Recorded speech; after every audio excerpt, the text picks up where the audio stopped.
প্রত্যেকটা নাগরিক প্রযুক্তি। রাজশাহীতে স্মার্ট বাংলাদেশ বিনির্মাণে গণমাধ্যমের ভূমিকা শীর্ষক কর্মশালা অনুষ্ঠিত হয়েছে। শনিবার সকালে রাজশাহীতে জাতীয় গণমাধ্যম ইনস্টিটিউট আয়োজিত স্মার্ট বাংলাদেশ বিনির্মাণে গণমাধ্যমের ভূমিকা শীর্ষক কর্মশালায় বক্তারা এই তথ্য দেন। এ সময় তারা আরও জানান, ডিজিটাল ভিত্তিতে দাঁড়িয়ে এবার প্রধানমন্ত্রী 2041 সালের মধ্যে স্মার্ট বাংলাদেশ গড়ে তোলার ঘোষণা দিয়েছেন। 2041 সালের মধ্যে $12,500 পার ক্যাপিটা ইনকাম হবে। স্মার্ট বাংলাদেশ বিনির্মাণের অংশ হিসেবে 2041 সালের মধ্যে স্মার্ট ইকোনমি বাস্তবায়িত হলে আইসিটি খাতে $50 বিলিয়ন থেকেও বেশি পরিমাণ ব্যবসার সুযোগ সৃষ্টির সম্ভাবনা রয়েছে।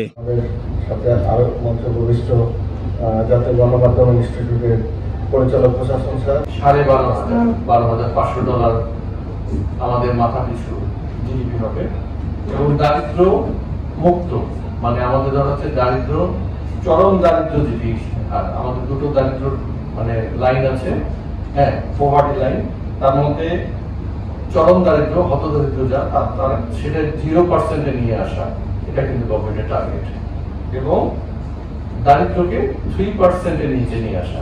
তার মানে দরিদ্র আমাদের সমাজ থেকে দারিদ্র দূরীভূত হবে। স্মার্ট বাংলাদেশের ঘোষণা শুনেছি, তারপর সম্ভবত যত সভা, সেমিনার, কর্মশালা হয়েছে এই বিষয়ে সবচেয়ে বেশি ব্যবহৃত হচ্ছে, এবং আপনারা নিজেরা অনেকবারই এই একই ইস্যুতে বিভিন্ন কর্মশালা অংশ নিয়েছেন, আমরা বিষয়টা জানি।